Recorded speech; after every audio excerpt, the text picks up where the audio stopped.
by Holyrood and some of the decisions it takes, and Westminster with the decisions it takes. They should be attacking the capitalists, banks out there, rather than the working people who work for a solver to make a living, and that hinder if you do that. And you're right, the living wage should be introduced, plus no a minimum wage, a living wage, which Glasgow introduced into its workforce. Alexander talks about it, we're still waiting to happen throughout the whole of Scotland. When Glasgow said it, we done it. Thank you.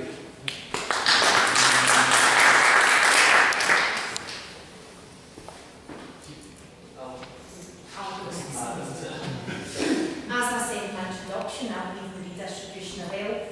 I don't agree with the cuts to the welfare system at all. I don't agree with the welfare reforms. So, having worked for 20 years in Southern General, I've seen all too well how people have to get by in a pittance or benefit while they're ill or disabled. And like I said, I would just fight the cuts. I don't agree with them. There's money there, and my plea to you would be, remember the poll tax. The poll tax was people power. That's what we did in the poll tax. The people need to unite together. The councillors who are elected need to unite together, stand firm, and just say, defy the cuts. No.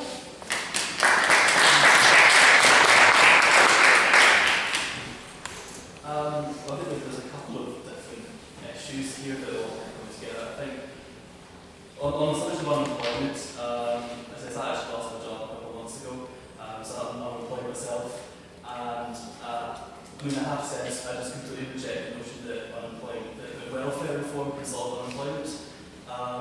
That unemployment exists because of the fact that people are on the dole. I mean, it's the other way around. People are on the dole because they're unemployed, they're not unemployed because they're on the dole. One issue that's come up, transport costs, I believe the transport costs, they've skyrocketed. I mean, I'm only 21, and I think it's scandalous that as a 21-year-old I can say that the cost of an all-day network on the bus now is £5.50 an hour, and when it was like £2. It can't be that long ago if I'm sitting here saying this, so we need to bring in the cost of transport, because commuting is, you can't be in a situation where you pay more transport costs and you get to work. I mean, that's not helpful. The workfare scheme, as we mentioned, workfare, but the company called workfare, where they're forcing people to work without paying them. I think this is a good example actually of how we can all kind of make a difference here, because the government's kind of backtracked on workfare because of the swell of public outrage and because of the campaigns against it. So I think, as a councillor, there's not a huge amount you can do to tell Westminster government to stop the policy, but I think what's happened with workfare and actually managing to change government policy through kind of protest and mobilising kind of support for just saying this is not acceptable. I think there's a lot of hope that we can change other cuts to welfare, and if we just kind of look at it, let's get together and we can be against this and we can change it. So I think we'll come down to this. I think welfare reform as well, just a quick point on that, like the welfare system is overcomplicated, and I think one possible solution that was put out there is the idea of citizens' income, where instead of having a bunch of different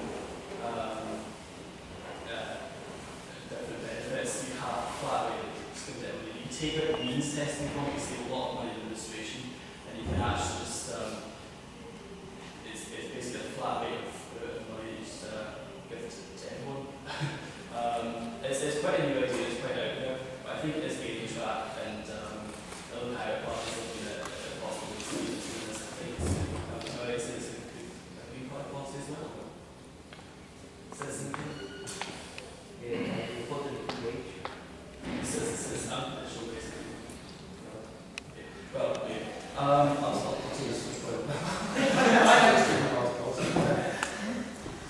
But I think that's a positive direction to take on the welfare reform. That actually, because you're saving money in administration, you put more money into the actual money spending in people's pockets, and that's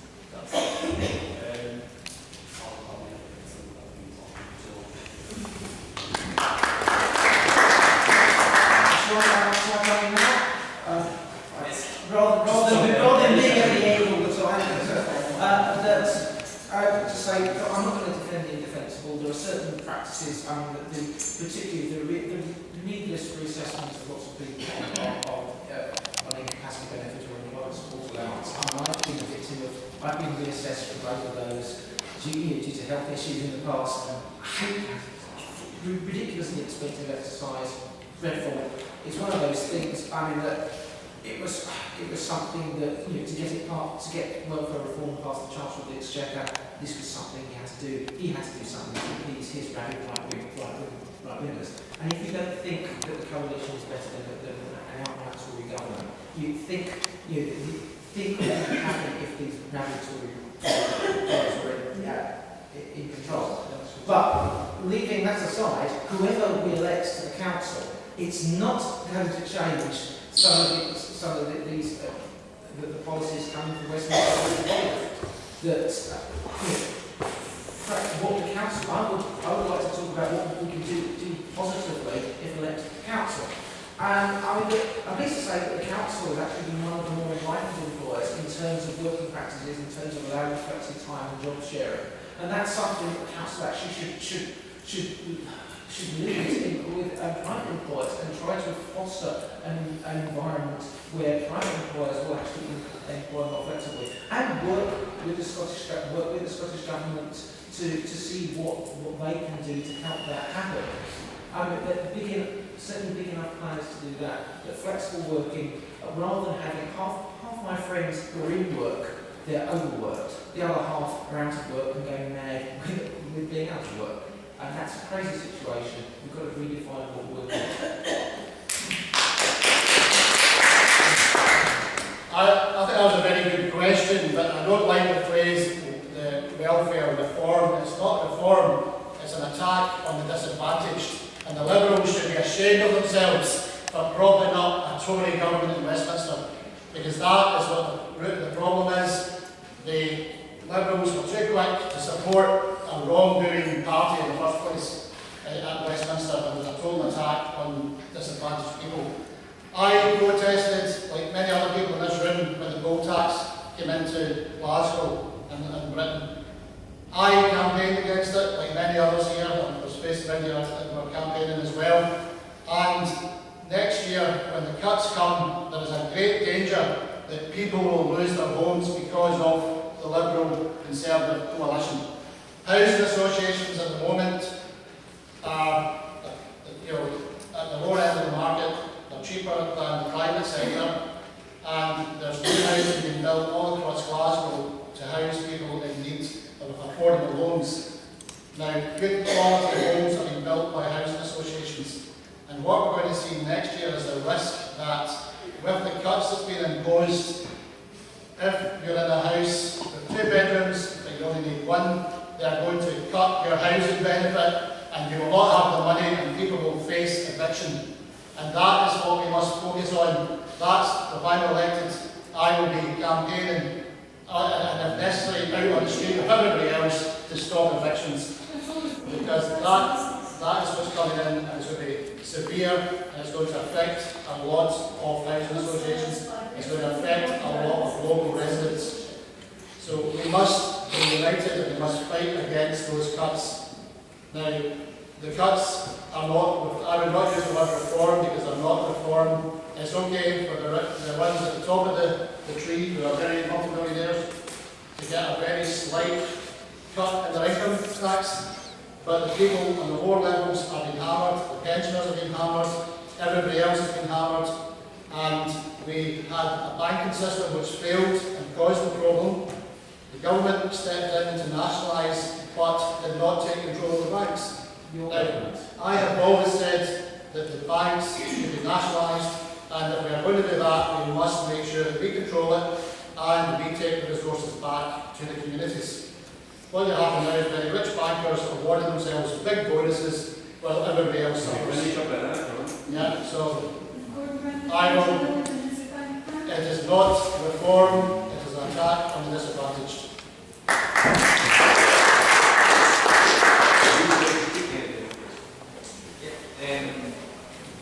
I think it's quite clear that this welfare reform is very, very deep reform, very good welfare as well.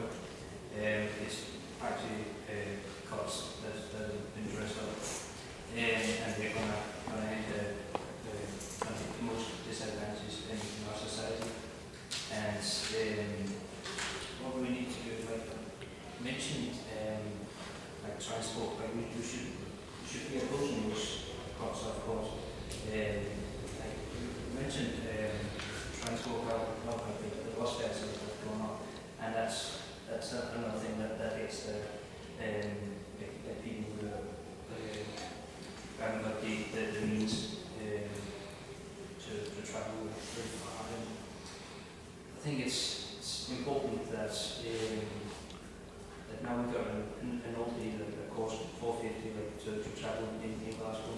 I think it's outrageous that and we've got a bus service that's been cut as well in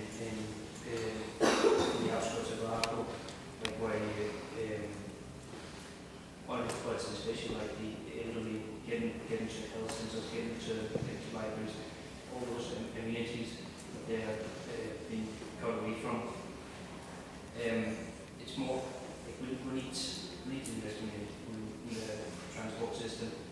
And one of the things is, first of all, like what the Green Party is signing up for is to allocate 10% of the transport budget specifically for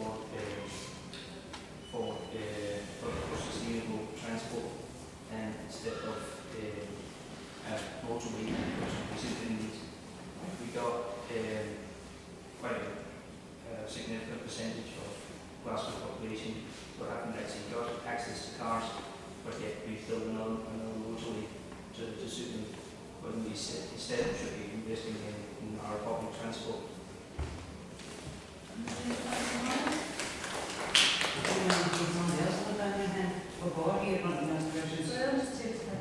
Well, really aspirations.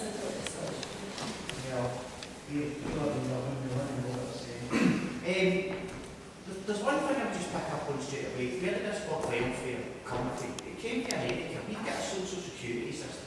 That's what was set up by Beveridge in 1944. Security.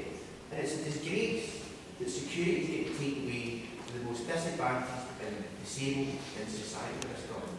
And not just take away the government, but privatised out to ATOs for their private doctors to, literally tell people that are in comas that they're not getting disability living alone.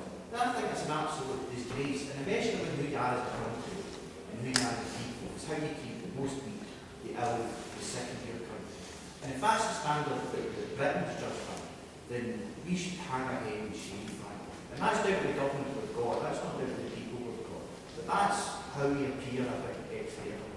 There's absolutely no reason, hold on a second, there's absolutely no reason why we can't do it Denmark, Sweden, Norway, with properly, fully funded, fully costly, workable welfare, social security system, where we do keep the disadvantaged, we do keep the sick with dignity, with respect, and don't tell folk that are terminally ill with cancer and die 6 weeks later, receiving a letter the day after they died of getting denied care of life.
think it's a very delicate question and it's a very sort of delicate issue.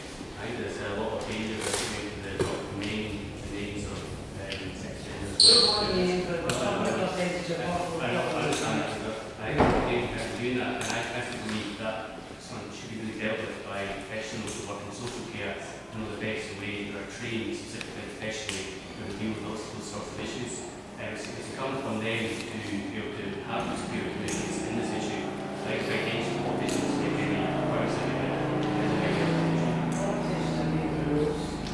I think 27 has been gone in 1 year time. And whole Scotland give it a high percentage of sex offenders. There's something wrong here. Can I just say that one, I don't read the Sun, and I think we've any perspective, and the Sun or statistics, whatever. These people say that I totally, I've got a child myself, I totally understand your concerns. What I would say is we need to put resources into communities so that when the children are protected, it should be first and foremost in everybody's mind, and two, that the sex offenders are properly monitored. Because what we don't want is these people to wander around and not to be monitored. They're more dangerous then, so we do need to keep tabs on them, but proper, secure resources put in to monitor them and make sure that all our kids are safe. That's all I would, ask for as a priority.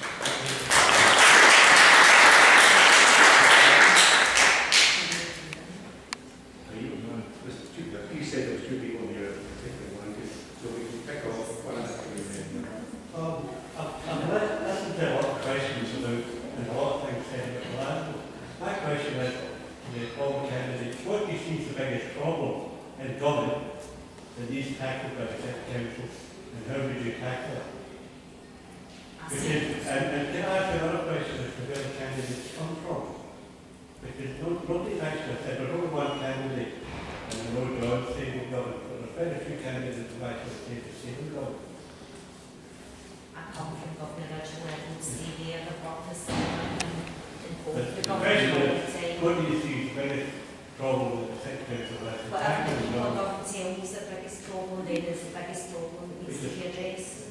I'm a great point that the standards for the council, we should know that. Know what that is by now. I represent the people, not myself. Okay, just to answer the last question, I'm 54 years born and bred in Govan. I never fell there like that born, it was always pushed in it. Something like that. So, in relation to the problems of Govan, I'm well aware, if you listen to the community, as I said earlier in the opening remarks, that believe it or not, dog fighting, litter and gangs were the big problems in Govan. Now, we did get involved in the police, there was a big collective there, and the police actually tackled the gangs. Now, I've noticed, and I get reports back from the Community Council, East Govan especially, those big problems up there, with yourself, Alice, raising the dairy, with the rest of and the police get involved in that, and we now notice that there's a decrease, in actual fact, 2/3 of a decrease in relation to gangs. I now start to see a wee rise in that, if I see walking about the streets and going to my community meetings. So we need to keep a lid on that. But basically, the other problems is dog fighting and litter as well. And this is Joe.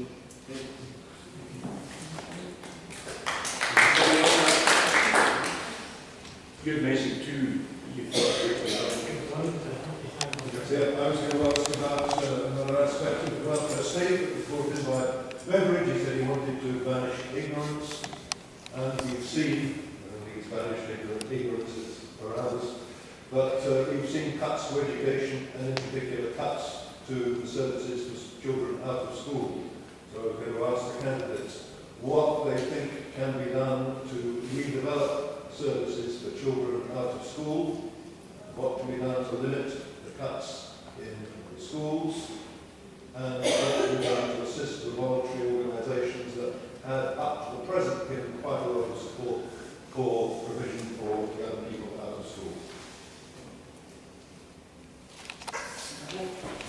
I'll just say that I recall standing on a manifesto 5 years ago, which was one of the keystones of that was the development of school buildings that they used not just during school time, that they used out of school. Because they're a huge resource for a community. Often in the most logical buildings are used as a community centre. As you've seen in Kennedy Park, the way that one community centre close to the school has taken up a certain amount of the slack. I don't know exactly how much, but the schools are the logical buildings, and the buildings that we should invest in the infrastructure of buildings, make sure that they're fit for purpose, and that they're energy efficient, and that they're going to last. And preferably that we own them. It's a shame the way that the finance rule was set earlier under no one was able to stop it under Conservatives or Labour on that one. But in terms of investing in, the school is a good centre for that. Obviously, there are issues regarding needing to pay people to do the job and to make sure people are correctly monitored in order to protect children's safety. You can't say hands in there, say health and safety, and at the same time be complaining about potential paedophiles sitting through a net. It's one or the other. I'm just meaning in terms of the reference checks for people involved in schools. You can't be paranoid about paedophiles and then complain about people having criminal records checks. And having certain hoops to go through. That's just what I'm saying. I don't know if that's privilege of regulated service. That just happens. Yeah. Indeed, that's what I'm saying. We can, but at the same time, finding ways of involving the community and making the best use of an asset that shouldn't just be leaching all the energy that we put into it for 8 hours a day, and then for the rest of the 16, all it is doing is just losing heat so they have a fire out in the morning, and it's becoming a dead asset there, and it's a place for people to congregate around but not quite in, and in terms of a venue for game concerts as well. That's what's good right there. Could you have somebody else talking? Can I ask a question? Right, there's about 4 or 5 questions there. So, I live in Govan, I'm from Govan, I'm a Govanite, and I represent the community in which I live, and I think that's very important because what affects you affects me. Now, the budget that was passed by the council allocated extra resources for extra tuition for school children. We also need more money for after-school clubs, and we've had some very successful after-school clubs in Govan over the years, but we need more investment because there's never enough of that investment. When I went to school locally, we used to stay back and get extra tuition, and it was very helpful. The area, as Alice said, and the Housing Association involved, we've debated about sex offenders on many occasions, and I do not agree that Govan should be a dumping ground for sex offenders. And if the statistics are true that the Sun is saying, then we must challenge that. And I will challenge that because I do not think that Govan should be treated as an area where just not everybody there. And that's happened in the past. In the past, the council tried to put a clinical waste plant into Govan and another dump down at that house. As a community, we said no, we're not dumping ground, there will be nobody's dumping ground. And that's, if I'm re-elected, I will continue to fight for Govan, and we will challenge those figures. So the issues are, we must really work together and get more money for education, more money for young people, and more money for training. And that is a keystone of any campaigns I'll be leading if I'm re-elected. And I'd ask you for your support on that.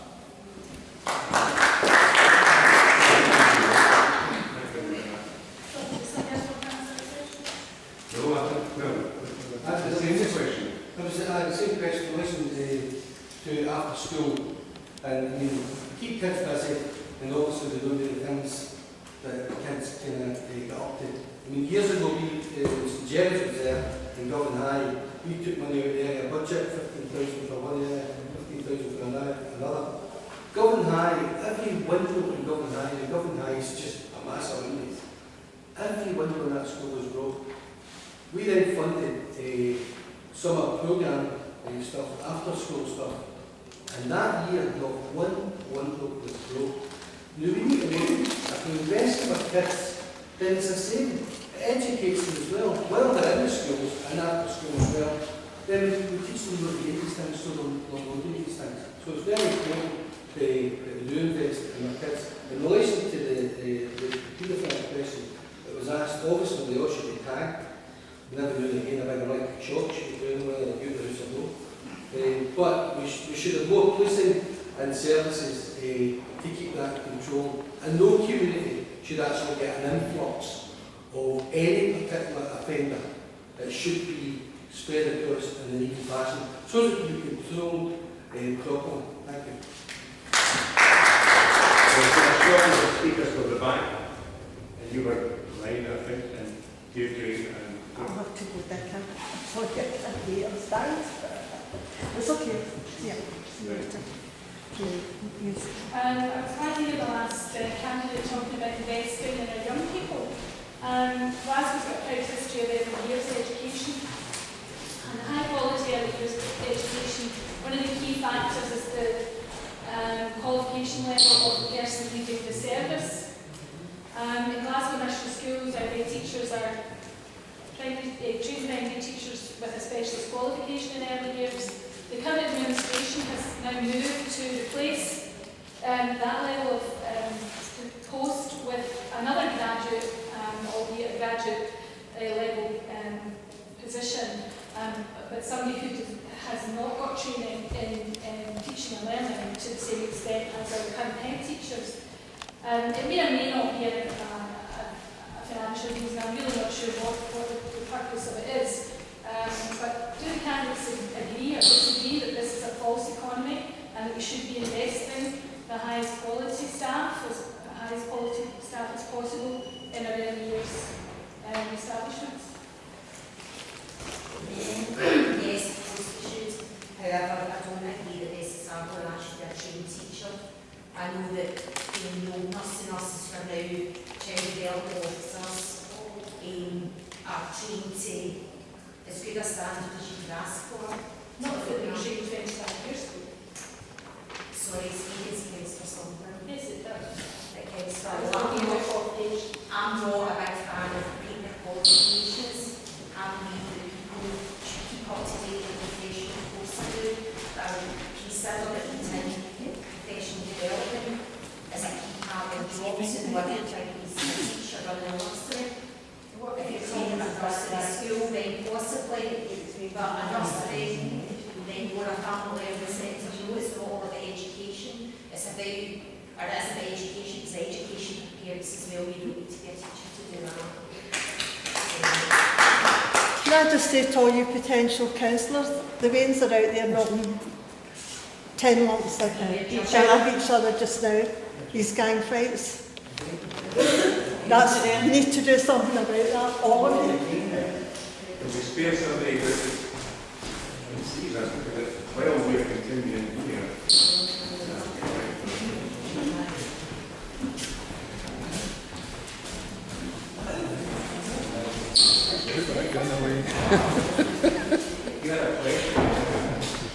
It's been out my head. I forgot, sorry, it's been out my head. Anything else here with that? Because it's reading that to that point, could be opposite education of very important one. Working out. Nobody? You put in one so I can get somebody who hasn't been. No, nobody.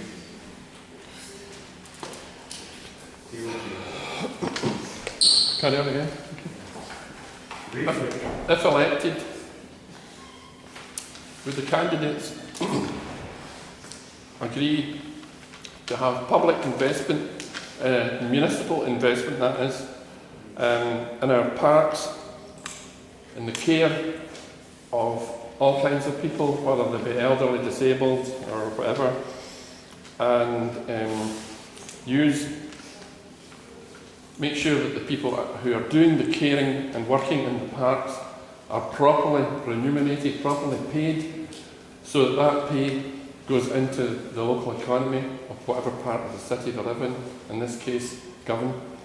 And would they see that as a contribution to the social well-being of this part of the city and of the local economy.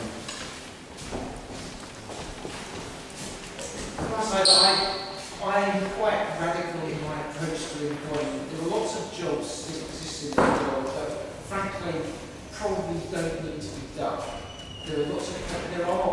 I've worked in admin jobs where there are far too many layers of bureaucracy where you're actually just pushing paper from one department to another and not achieving anything. I would sooner invest in jobs that actually get a social benefit. The difficulty is, of course, you don't want to push people out of paper-pushing jobs because they're in a job, and if you push them out of that job, they'll be jobless. So it's a question of over time, working out and manage investment into jobs which you want, which should be done, and jobs where the hours suit the people doing them, so they can actually have a family life. I would love to invest in that. This is, any movement from one employment to another is something that has to be planned out strategically and can't just be done over the course of one budget year. Just to supplement on what I was saying, put it in a wee bit of context. The City Council created various arm's-length companies to do things that previously were part of the City Council's service to all the communities in Glasgow. I'm actually advocating for a reverse of that policy that would actually stimulate the economy in the city. And as far as that's really partly what it's about. If you create a municipally funded body, that is not a semi-privatised body that is not answerable, like the arm's length companies that do not come under the Public Freedom of Information Act. If I can respond to that supplementary, that I 5 years ago I was campaigning against the creation of